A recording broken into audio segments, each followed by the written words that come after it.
Okay, so we're looking at Checking Out Me History by John Agard. Bit of a different one today. Let's watch the poem straight off. It's read by John Agard himself. Checking out me history. Them tell me what them want to tell me. Bandage up me eye with me own history, blind me to me own identity. Them tell me about 1066 and all that. Them tell me about Dick Whittington and he cat, but Toussaint Louverture, you know, them never tell me about that. Toussaint, a slave with vision, lick back, Napoleon, battalion, and first Black Republic born. Toussaint, the thorn to the French. Toussaint, the beacon of the Haitian Revolution. Them tell me about the man who discovered the balloon and the cow jump over the moon. Them tell me about the dish, run away with the spoon, but them never tell me about Nanny the maroon. Nanny, seafar, woman of mountain, dream, fire woman, struggle, hopeful, stream to freedom, river. Them tell me about Lord Nelson and Waterloo, but them never tell me about Shagga the Great Zulu. Them tell me about Columbus and 1492, but what happened to the Carib and the Arawak too? Them tell me about Florence Nightingale and she lamp, and how Robin Hood used to camp. Them tell me old King Cole was a merry old soul, but them never tell me about Mary C. Cole. From Jamaica, she traveled far to the Crimean War. She volunteered to go even when the British said no. She braved the Russian snow, a healing star among the wounded, a yellow sunrise among the dying. Them tell me what them want for tell me. But now I checking out me history. I carving out my identity. So you've probably noticed the way Agard reads this poem.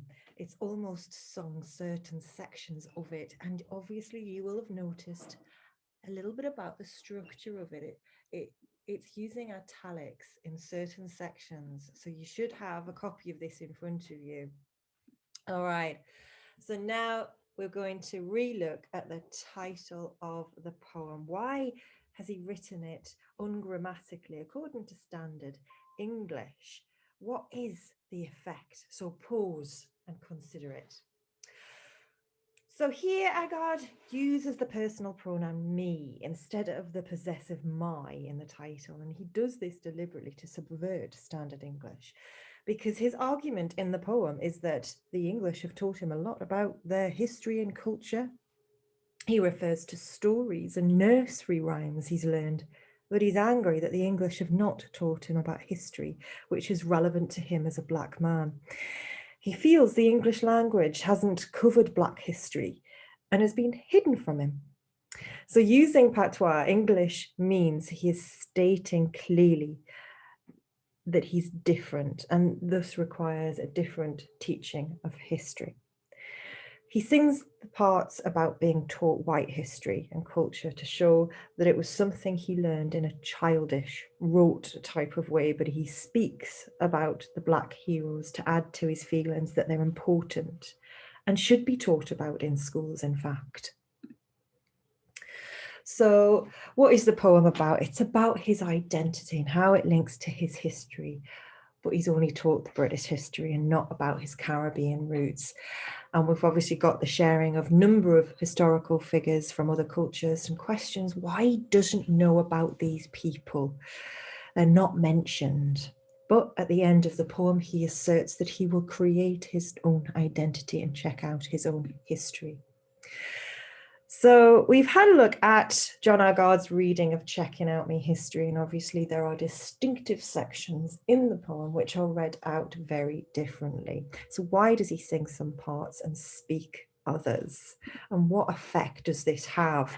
So if you could pause now So he sings the parts about being taught white history and culture to show that it was something he learned in a childish, rote type of way, but he speaks about the black heroes to add to his feelings that they're important and should be taught about in schools. So let's have a look at some sections. Dem tell me what dem want to tell me. So look at the word dem. Who do you think dem are? Who are they? Who? And why do you think Agard uses repetition at the beginning of the poem? What is he trying to emphasize? So pause here.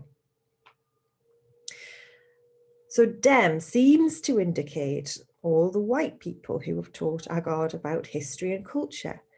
He's accusatory, as he feels he's being let down, perhaps, as they've only told him what they want to tell him about British history and culture. Consider, does Agard perhaps want you to have an emotional response to what he writes? And if so, what is it? Is the response more powerful if you're white or black, perhaps, or is it just different? So just some things to consider. And Agard uses repetition to really hammer home that he's been forcibly taught what to believe and what to think.